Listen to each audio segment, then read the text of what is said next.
Welcome to Personal Development Mastery Podcast, and this is another snippet of wisdom, where I select my favorite and most insightful moments from previous episodes.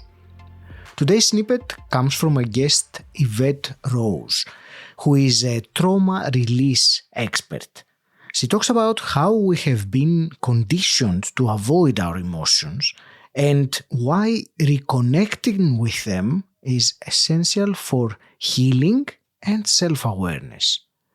Keep listening to learn how avoidance of your emotions sabotages your health and your intuition. Let's dive right in. I cannot tell you how many people, if not everyone, when I ask them, give me your 5 highest values or 5 highest points and areas of your life that's most important. They'll go, relationships, money, career, love, and friends. And I'm like, I didn't hear health. I'm sorry. I didn't hear health. Listen, your focus flows and energy flows what you energize. Your energy goes where your focus is. If your focus is on money, career, and all these human, the world is basically like a theme park. You know how you feel like when you go to a theme park, you're so distracted by all the lights and everything. Like it's great. Now, all these distractions that we have has pulled us away from our natural state of awareness. You can't focus on something or be aware of something if your focus is not there, period. It just doesn't work that way. We can't do more than one thing at a time, even though we think we can.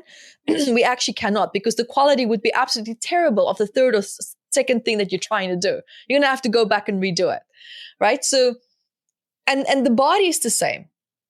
Now, if your focus is on stress, or when we're dealing also with this negative bias that the body has of, focusing more on the negative rather than the positive, focusing more on something that we maybe need to bring more of into our life, but then we're trying to find, instant gratifications or quick solutions. We love quick fixes, right? We've also built our entire life. We're masters of disassociating. We are masters of deflecting. We've literally set up our life to live in a state of avoidance. How can you become aware of something if you're constantly in a state of avoidance? You're not. That is why the body's going to come bump and it's going to give you a smack up your bum and it's going to say, hey, you're not listening. Here's the pain. Here's the ailment. But now the problem with that is we don't like to feel. We hate feeling our emotions. And that's why we're so good at deflecting. That's why we're so good at avoiding. Your emotions is the GPS of your soul. It is what tells you what's good, what's bad. And if something is bad, then do something about it. Don't just try to figure out a quick solution around it. Ask it, why are you there? Why don't we like this? We don't question anymore. We just feel distress.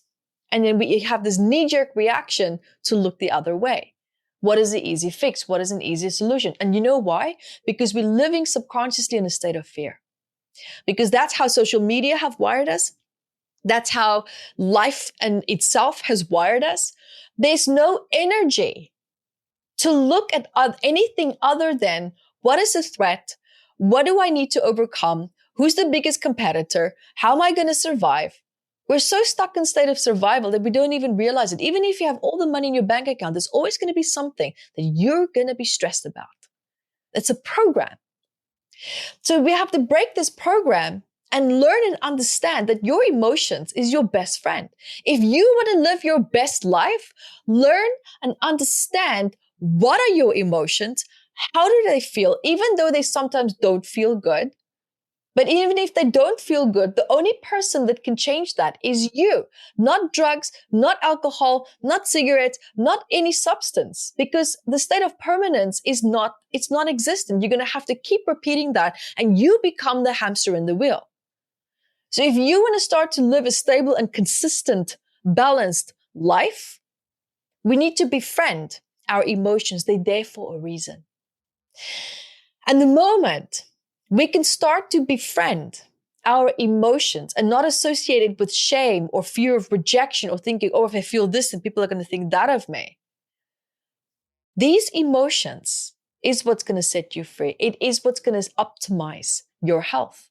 Because if you can listen to something within you that doesn't feel right and investigate that and allow yourself to investigate that, a lot of things can actually be avoided because our intuition is connected to your emotions. Everyone who comes to me and says, oh, Evette, I can't connect to my intuition. It's terrible. Can you teach me how? I'm like, yeah, let's learn how to feel your emotions because your intuition communicates with you through visions, sensations, emotions, and feelings. If you see an image, you read that image by observing how it makes you feel. And how do you think you are relaying that data of how it makes you feel? By eliciting subconscious memories that's now being brought up biochemically, we're feeling the sensations, even though you can't consciously recall what it is. And we put together a message. If you can't feel your feelings, you are not going to be able to feel your emotions. Thank you for listening. You will find the full conversation with Evette Rose in episode 402. The link is in the show notes. If you enjoy listening and appreciate what we're doing here, the simple quick favor I'm asking of you is to click the subscribe button. Until next time, stand out, don't fit in,